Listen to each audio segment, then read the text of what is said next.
রাজ্য জুড়ে শুরু হয়ে গেছে এসআইআর। এই আবহে নদিয়া থেকে মুর্শিদাবাদ একাধিক জায়গায় পুলিশের জালে বাংলাদেশি অনুপ্রবেশকারী।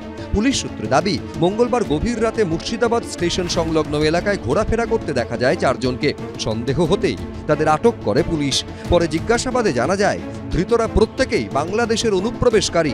পুলিশ সূত্রে খবর, ধৃতদের নাম মোহাম্মদ সামাদ, জেনারেল শেখ, সজিব ইকবাল ও নবাব শরীফ। 4 জনই বাংলাদেশের রাজশাহী ও চাপাই নবাবগঞ্জের বাসিন্দা। ধৃতদের কারুর কাছেই পাসপোর্ট বা কোনো প্রকার বৈধ নথি ছিল না। এইরকম প্রচুর বাংলাদেশি মুর্শিদাবাদ জেলা জুড়ে রয়েছে, যারা বিভিন্ন সময়ে এই জেলায় অনুপ্রবেশ করেছে বা এই রাজ্যে বা আমাদের দেশে অনুপ্রবেশ করেছে।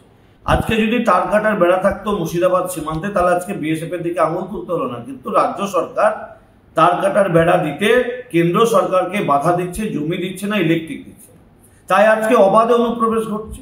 বর্ডার সিকিউরিটি ফোর্স তার তত্ত্বাবধানে কিন্তু বাংলা সুরক্ষিত থাকবে। এই বাংলাদেশি আসছে কি করে? আমি মনে করি এটা বিজেপির পরিকল্পিত একটা রাজনৈতিক একটা চক্রান্ত। ধন্যবাদ জানাবো পুলিশ প্রশাসনকে।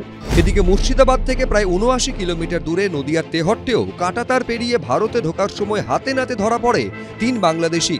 ধৃতরা প্রত্যেকেই বাংলাদেশের কুষ্টিয়ার বাসিন্দা। তাদের গ্রেফতার করে মুরুটিয়া থানার পুলিশ। অন্যদিকে অবৈধভাবে ভারতে ঢুকে পড়া এরকমই অন্তত 31 জন বাংলাদেশি অনুপ্রবেশকারীকে মঙ্গলবার গেদে সীমান্ত দিয়ে বাংলাদেশে ফেরত পাঠানো হয়। আর এই আবহেই ঘুরে ফিরে উঠে আসছে সোনালী বিবির প্রসঙ্গ।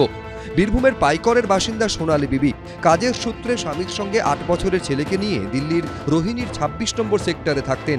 অভিযোগ, গত 17 জুন তাদের গ্রেফতার করে দিল্লি পুলিশ। তারপর 26 তারিখ অন্তঃসত্ত্বা সোনালী সহ 3 জনকে বাংলাদেশে পুশব্যাক করা হয়। কিন্তু পরে আদালত জানিয়ে দেয় সোনালী বিবি ভারতীয়, তাকে বাংলাদেশ থেকে দেশে ফিরিয়ে আনতে হবে। কিন্তু এখনো কেন্দ্রের তরফে তাকে ভারতে ফিরিয়ে আনা হয়নি। ভারতীয় নাগরিক হওয়া সত্ত্বেও এখন বাংলাদেশেই দিন কাটছে তাঁর।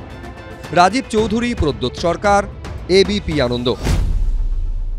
কোন এসআইআর এনআরসি করে বাংলার একটা মানুষকে যদি এরা ভোটার তালিকা থেকে বাদ দেয়, আমরা 1 লক্ষ লোক নিয়ে নির্বাচন কমিশন ঘেরাও করব। এসআইআর ঘিরে অভিষেক বন্দ্যোপাধ্যায় যখন হুঁশিয়ারি দিচ্ছেন, তখন তার দলেরই একাধিক নেতা বিধায়কের গলায় শোনা যাচ্ছে উল্টো সুর। এসআইআর চালু হোক না, অসুবিধা কি আছে? এসআইআর চালু তো ভালো হবে, কোনো প্রবলেম নেই, ভালোই হবে, খারাপ কি হবে? পরিষ্কার পরিচ্ছন্ন হবে। হ্যাঁ, আতঙ্কের কিছু নাই, ভীতির কিছু নাই, বা সমস্যাও কিছু না। মুর্শিদাবাদ জেলায় এসআইআর চালু হয়েছে, ইলেকশন কমিশনের নর্মাল, ওটা তাদের এখতিয়ারের বহির্ভূত, বা তারা করতে পারে। কাজে 12টা রাজ্য হচ্ছে, আমাদের আপত্তির কি আছে? ইলেকশন করুক, এসআইআর ভালোভাবে হোক, জেনুইন ভোটার জন্য বাদ না যায়।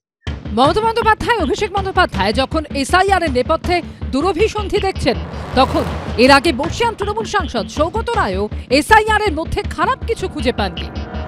এসআইআর হচ্ছে সাইলেন্ট ইনভিজিবল রিগিং, চুপি চুপি ভোটের কারচুপি। স্পেশাল ইন্টেন্সিভ রিভিশন হবে, তার মানে ভোটার লিস্টে কিছুটা সংশোধন হবে, সে নিয়ে আপত্তির কিছু থাকতে পারে না।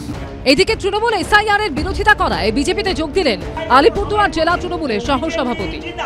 12টা স্টেটে লাগু হয়ে গেছে, বাংলাতেও লাগু হয়েছে, এবং সেই জায়গায় যে বিরোধিতা চলছে, এইটাই আমার কাছে সবচাইতে মূল কারণ। এসআইআর একটা স্বাধীন স্বতন্ত্রভাবে কাজ করছে, সেই কাজ করার মধ্য দিয়ে মানুষ ভোট প্রদান করার জায়গা পাবে।